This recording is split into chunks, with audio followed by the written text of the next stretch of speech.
Hello दोस्तों, हमारी पिछली वीडियो में हमने एआई से जुड़े रिस्क के बारे में बात की। जैसे कैसे एआई टूल्स का गलत इस्तेमाल करके झूठा या गलत कंटेंट बनाया जा सकता है, कैसे ये टूल्स अधूरी या गलत जानकारी दे सकते हैं जो हमें कंफ्यूज कर सकती है, और अगर हम इन पर ज़्यादा निर्भर हो जाए तो हमारी सोचने, समझने और समस्या सुलझाने की क्षमता कम हो सकती है। इससे पहले हमने ये भी समझा था कि बायस, फेयरनेस, डेटा प्राइवेसी और सिक्योरिटी जैसे एथिकल प्रिंसिपल्स यानी मूल सिद्धांत क्यों ज़रूरी है, और कैसे साइबर सिक्योरिटी की वजह से हम डिजिटल दुनिया में सुरक्षित रह पाते हैं। चलिए अब अगला कदम बढ़ाते हैं, 3 ऐसे एथिकल प्रिंसिपल सीखने की ओर जो एआई टूल्स और सिस्टम्स का जिम्मेदारी और सुरक्षित तरीके से इस्तेमाल करने में हमारा मार्गदर्शन करते हैं। इन्हें समझने के लिए एक छोटी सी कहानी से शुरुआत करते हैं। गुरप्रीत 7वीं कक्षा की छात्रा है। उसके स्कूल ने हाल ही में अंग्रेजी में निबंध को चेक करने और मार्क्स देने के लिए एक एआई टूल का इस्तेमाल करना शुरू किया है। गुरप्रीत ने बहुत मेहनत से एक निबंध लिखा, लेकिन एआई टूल ने उसे कम मार्क्स दिए, जिसकी वजह से गुरप्रीत उदास और परेशान हो गई। उसे समझ ही नहीं आ रहा था कि ऐसा क्यों हुआ। वह अपनी टीचर के पास गई।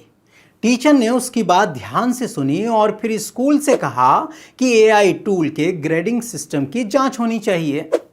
जांच करने पर पता चला कि ये एआई टूल ऐसे निबंध के डेटा पर ट्रेंड था जो विदेशी कॉलेज के स्टूडेंट्स ने लिखे थे।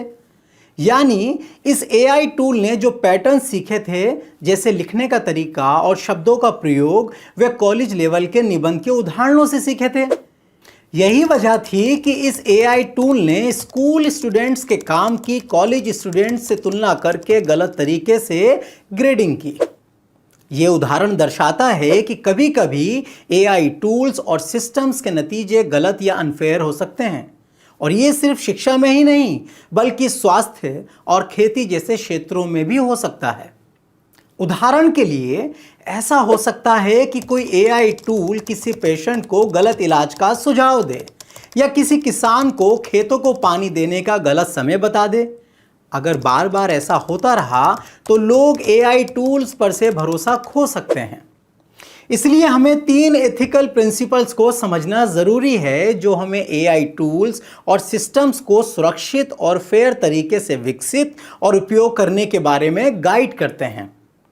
अकाउंटेबिलिटी यानी जिम्मेदारी लेना, इंक्लूसिविटी यानी सबको शामिल करना, ट्रांसपेरेंसी यानी जानकारी को छुपाकर ना रखना और उसके बारे में सब कुछ सच बताना। चलिए दोस्तों, अब इन 3 प्रिंसिपल्स के बारे में विस्तार से समझते हैं। पहला प्रिंसिपल है अकाउंटेबिलिटी। एआई अकाउंटेबिलिटी का मतलब है कि एआई टूल्स और सिस्टम्स को इस तरह विकसित, उपयोग और मैनेज किया जाए कि अगर वे हमारी उम्मीदों के अनुसार काम ना करे या गलत और अनफेयर रिस्पॉन्स दे तो उसकी जिम्मेदारी उस एआई टूल्स और सिस्टम्स के डेवलपर्स और बिल्डर्स ले सके। जो कंपनियां एआई टूल्स और सिस्टम्स बनाती और इस्तेमाल करती हैं, उन्हें ये जिम्मेदारी लेनी चाहिए कि वे सही नियमों और चेक्स का पालन करें ताकि उनके बनाए गए एआई टूल्स और सिस्टम्स फेयर और जिम्मेदार तरीके से काम करें। इससे दुरुपयोग और अनुचित नतीजों की संभावना कम होती है। गुरप्रीत की कहानी में एआई टूल द्वारा दी गई अनफेयर ग्रेडिंग की जिम्मेदारी किसकी होनी चाहिए? इसकी जिम्मेदारी डेवलपर्स या उस कंपनी की है जिन्होंने ये एआई टूल बनाया। डेवलपर्स और बिल्डर्स को ये पक्का करना चाहिए कि एआई टूल्स चाहे जहां भी इस्तेमाल हो या डिज़ाइन किए गए हो, उसे फेयरनेस के लिए ध्यान से टेस्ट किया जाए और उसकी गलतियों को ट्रैक किया जाए। इसके साथ ही यूज़र्स को भी एआई टूल्स या सिस्टम से जुड़ी अपनी शिकायतें दर्ज करने के लिए एक ऑनलाइन पोर्टल उपलब्ध कराया जाए। इसलिए जब हम एआई में अकाउंटेबिलिटी की बात करते हैं, हम असल में पूछ रहे होते हैं कि एआई टूल्स या सिस्टम्स किसने बनाए, उनका इस्तेमाल कौन कर रहा है, और जब रिस्पॉन्सेस गलत हो तो डेवलपर्स और बिल्डर्स किस तरह इसकी जिम्मेदारी ले रहे हैं। दूसरा प्रिंसिपल है इंक्लूसिविटी। एआई इंक्लूसिविटी का मतलब है ये पक्का करना कि अलग अलग प्रकार के लोग एआई सिस्टम्स के डिज़ाइन और उपयोग में पूरी तरह शामिल हो सके। यानी हर किसी को, चाहे वे कोई भी हो या कहीं से भी हो, एआई टूल्स और सिस्टम्स उपयोग करने का मौका मिले। सोचिए, गुरप्रीत के निबंध को अनफेयर तरीके से ग्रेड क्यों किया गया? एआई टूल ने सिर्फ विदेशी कॉलेज के स्टूडेंट्स द्वारा लिखे गए निबंधों से सीखा था। गुरप्रीत जैसे स्टूडेंट्स जो अलग देश, अलग उम्र और अलग पृष्ठभूमि से आते हैं, उनके डेटा को बिल्कुल भी शामिल नहीं किया गया। इसलिए उस एआई टूल का रिस्पॉन्स अनफेयर था। अगर डेवलपर्स ने अलग अलग तरह का डेटा लिया होता, जैसे गांव और शहर दोनों से, विभिन्न उम्र के लोगों से और दुनिया के अलग अलग हिस्सों से, तो गुरप्रीत के निबंध की जांच निष्पक्ष तरीके से हो पाती। इस उदाहरण से हमें ये शिक्षा मिलती है कि हमें हमेशा ये सवाल पूछना चाहिए कि किसी एआई टूल या सिस्टम को ट्रेन करने के लिए किन लोगों के अनुभवों और उदाहरणों को शामिल किया गया है और किन्हें छोड़ दिया गया है। एआई टूल्स और सिस्टम्स तभी फेयर बन सकते हैं जब ट्रेनिंग डेटा में अलग अलग लोग और कई तरह के विचार शामिल हो। तीसरा प्रिंसिपल है ट्रांसपेरेंसी।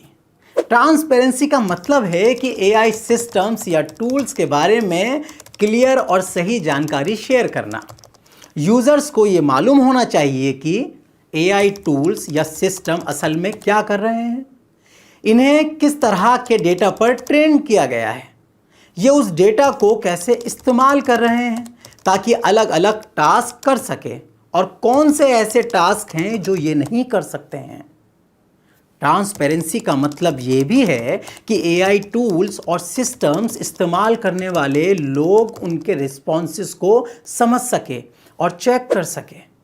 गुरप्रीत की कहानी में ट्रांसपेरेंसी तब होती अगर एआई टूल के डेवलपर्स स्कूल टीचर्स को ये साफ साफ बताते कि उस एआई टूल के काम करने का तरीका क्या है, क्या ये ग्रामर और शब्दों पर ज़्यादा ध्यान देते हैं और वाक्यों को चेक करते हैं, इस टूल को ट्रेन करने के लिए किस तरह के डेटा का इस्तेमाल किया गया था। जब ऐसी जानकारी शेयर की जाती है तो स्टूडेंट्स और टीचर्स जागरूकता के साथ एआई टूल्स का इस्तेमाल कर सकते हैं। वे उस एआई टूल पर भरोसा कर सकते हैं और जहां ज़रूरत हो वे खुद भी कुछ फैसले ले सकते हैं।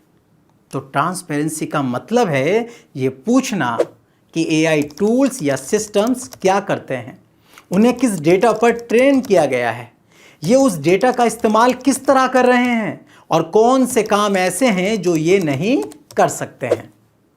लेकिन याद रहे, एआई का एथिकल उपयोग सिर्फ इन प्रिंसिपल्स को समझने तक सीमित नहीं है। ये भी ज़रूरी है कि हम एआई टूल द्वारा दिए गए रिस्पॉन्सेस पर ध्यान दें, उन्हें चेक करें और उनके सही ना होने पर सवाल पूछे, बिल्कुल वैसे ही जैसे गुरप्रीत ने पूछे। जब गुरप्रीत ने अपने निबंध पर मिले मार्क्स को देखा तो उसने पूछा कि क्या इस एआई टूल का रिस्पॉन्स सही है, क्या मैं अपने टीचर से इसे चेक करवा सकती हूँ। जब हम एआई टूल्स और सिस्टम्स का इस्तेमाल करते हैं, हमें इसी तरह के सवाल हर बार पूछने चाहिए। जिम्मेदार उपयोग का मतलब है हम एआई टूल के रिस्पॉन्सेस को अपनी किताबों में पढ़कर उसकी जांच करें या किसी टीचर से चेक करवाएं। और ये भी ज़रूरी है कि हम पहले किसी विषय के बारे में खुद से सीखें, तभी हम पहचान पाएंगे कि एआई टूल सच में उपयोगी रिस्पॉन्सेस दे रहे हैं या फिर उनके जवाब गलत, अधूरे और बायस्ड हैं। तो दोस्तों, एआई टूल्स और सिस्टम्स का एथिकल डेवलपमेंट और उपयोग एक साझी जिम्मेदारी है। डेवलपर्स को एआई टूल्स और सिस्टम्स बनाते समय अकाउंटेबिलिटी, इंक्लूसिविटी, ट्रांसपेरेंसी, फेयरनेस और डेटा प्राइवेसी जैसे एथिकल प्रिंसिपल्स को ध्यान में रखना चाहिए। लेकिन यूज़र्स के तौर पर हमारी भूमिका भी उतनी ही ज़रूरी है। हमें एआई टूल्स या सिस्टम्स के गलत रिस्पॉन्सेस या आउटपुट्स पर सवाल उठाने चाहिए, उनकी अपने ज्ञान से तुलना करनी चाहिए और वेरीफाइड सोर्स से दोबारा चेक करना चाहिए।